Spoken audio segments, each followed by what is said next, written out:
Trump tund botën në Davos. Nuk e di pat lajmet apo jo. Lajmi i fundit është që Trump kërkon që të zhvendos, le të themi, rendin.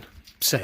Sepse për ata që nuk e din, në Davos nga data 19 deri në 23 janar kryhet gjithmonë forumi Economics World Forum. Dhe duhet të dini që marrin pjesë gjithmonë disa shtete të përzgjedhur dhe disa individ të përzgjedhur, por kësaj radhe do të marrin pjesë 2500 lidera të mbar botës. Dhe këtë me sa duket e ka vendosur Donald Trump. Nuk e di më kuptoni apo jo, por situata është tepër delikate. Unë doja që t'ju flisja sepse është një moment vërtet shumë delikat. Do t'ju them se çfarë. Pra atë që mendoj unë pastaj mund edhe ta kem gabim, ndaj dua që ta diskutoj me ju. Duhet të dini që Trump para disa viteve ka bërë një video, nëse mbani mend para 3 viteve, gjithmonë me ombrellë. Isha me një ombrellë të tillë. Dhe shikojeni, sepse aty them që Trump tha haptazi, okay, lufta mbaron këtu. Dhe pasi takoi disa lidera, mbaroi çdo gjë, brenda një kohe shumë të shkurtër. Bile ai në një forum tjetër përdori një fjalë. Luftën e bëjnë disa pleq që rinë pas karrikeve, japin urdhra disa tipave me kravat dhe vriten ushtar mes njëri tjetrit që as nuk njihen, atë që kishte është një thënie e vjetër kjo. Dhe u kuptua që ai e tha pikërisht për këtë gjë. Por tani, çfarë po ndodh në botë kohët e fundit? Duhet të dini që është bërë një projekt që për të si thuhet, këto janë teori konspirative dhe unë kështu po i trajtoj, është bërë një organizim ose një mbledhje posaçme për një reset. Në fakt, The Great Reset ishte projektuar që para shumë vitesh dhe The Great Reset në vitin 2016 filloi që të aplikojë. Çfarë është The Great Reset? Pra të mblidhet bota e gjitha në një të vetme. Të jetë një gjuhë, një polici, një ushtri etj. Dhe një politik etj. Mirë po, Trump thot që, me fjalë me sa u duk, Trump thot që ka një shtet nën shtetin aktual i quajtur Deep State dhe këta, le të themi, të Deep State-it vendosin disa projekte të projektura që ne nuk i dim, ndoshta nga disa tipa që ne nuk i njohim, thot Trump. Dhe ky ishte faktori kryesor që herën e parë atë e rënuan, të paktën kështu thot. Këto janë ato që ndaja i hapi edhe atë platformën The Truth, pra që është platforma e tij digjitale ose më mirë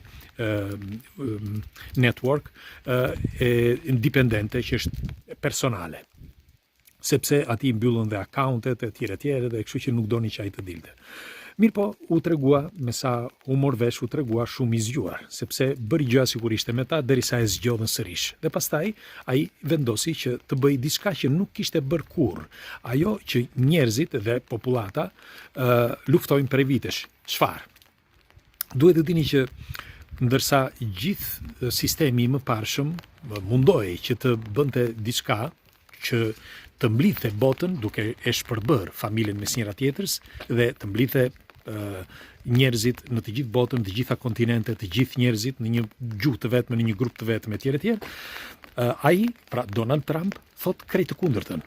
Ai tani ka vendosur që t'i ndaj shtetet mes njëra tjetrën. Në fakt, ky është fakti kryesor që ai kërkon që të ndahet nga NATO. Në fakt, që ose pat kohët e fundit, ai thot doni apo nuk doni, unë Groenlandin do ta marr. Pik. Ka marr fund. Sepse Groenlandia është një pik kyçe për shumë gjëra. Është pik kyçe edhe për jo vetëm për të ardhurat financiare, pra për pasurit që ka, por edhe si pik kyçe, siç e kemi thënë. Dhe çfarë po bën Trump? Trump kërkon që t'i ndaj shtetet njëri me tjetrin dhe secili të ketë autonomi më vete. Përveç kësaj, kërkon që të ketë familje, jo si më përpara, me fjalë që familja të shpërbëhet. Pra familja të jetë një. Dhe unë doja t'ju pyesje ju si mendoni për një gjë të tillë, është e rregullt apo jo? Apo doni që bota të jetë e barabartë dhe të jetë çdo gjë bashkë? Si mendoni? Përveç kësaj, Trump kërkon që nuk mund të ketë martesa mes një burri e një burri, ose një gruaje e një gruaje, por të ketë një familje tradicionale.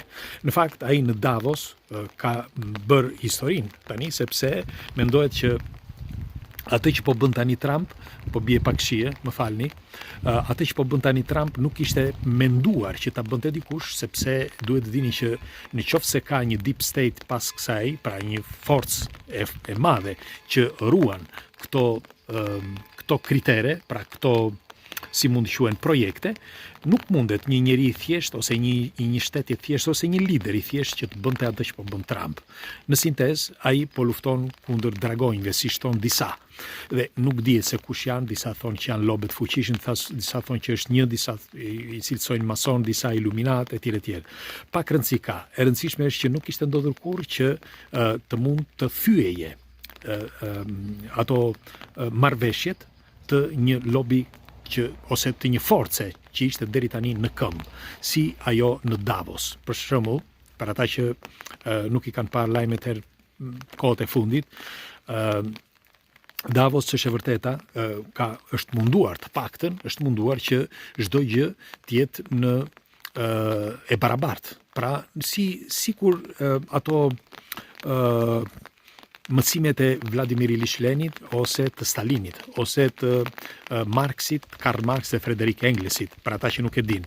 Sepse ata thoshin që nëse bota do të jetë e tillë, pra që të të jenë të gjithë bashkë, të barabartë, të punojnë të gjithë bashkë të barabartë, por nuk mund të jetë një gjë e tillë, nuk mund të arrihet një gjë e tillë. Është pothuajse e pamundur. Vetëm në këtë formë mund të mbijetojë bota më gjatë, kështu thoshte Karl Marx dhe Frederik Engels, dhe këtë mendohet që kërkon edhe grupi që kërkon Great Reset, që sipas gjasave the Great Reset tani nuk do të ekzistojë më, sepse do të prishet nga Trump, të paktën kështu thuhet në këto orët e fundit. Dhe unë doja t'ju pyesja juve, si është më mirë sipas jush të ketë një botë të përbashkët, pra që secili të jetë i barabartë, që mos ketë super miliardera dhe të jenë gjithë njësoj, apo të jenë secili shtet më vete të ketë supremacinë në vendin e vet. Pra të punoj në vendin e vet, haj në vendin e vet dhe të bëj çdo gjë pra në vend, si bëhesh dikur, secili në vendin e vet. Pra ju çfarë mendimi keni? Pres komentet tuaja, sepse ky është një argument vërtet i rëndësishëm. Kemi të bëjmë sidoqoftë me një moment vërtet delikat dhe doja t'ju pyesja juve, ju çfarë mendimi keni për Donald Trump? Si mendoni, Donald Trump a bën mirë apo bën keq? Dhe ju, në qoftë se do të ishit ju në vend të Donald Trumpit, si do të zgjidhnit? Çfarë do të bënit? Bota atje jashtë është tepër komplekse. Në fakt, ndonjëherë disa njerëz me influencë shpesher thonë, më mirë të mos jesh asgjë se të jesh dikush, sepse të pak do ta jetosh jetën tënde në mënyrë më dinjitoze dhe pa probleme. Pra, sa më i madh je, aq më shumë probleme ke. Dhe unë doja që pikërisht ta diskutojmë së bashku që të kuptojmë edhe këto informacion që ndajmë këtu së bashku, që ndoshta në të ardhmen të paktën do informojmë ne, por do t'ju japim edhe një mësim, si mund të themi, njerëzve tanë, fëmijëve, familjes, sepse është vështirë, ndoshta duket e thjeshtë, por është tepër e vështirë që të jetosh sot. Sot quhet mbijetesë, sepse kohët kanë ndryshuar shumë. Pres komentet tuaja. Ju përqafoj. Natën.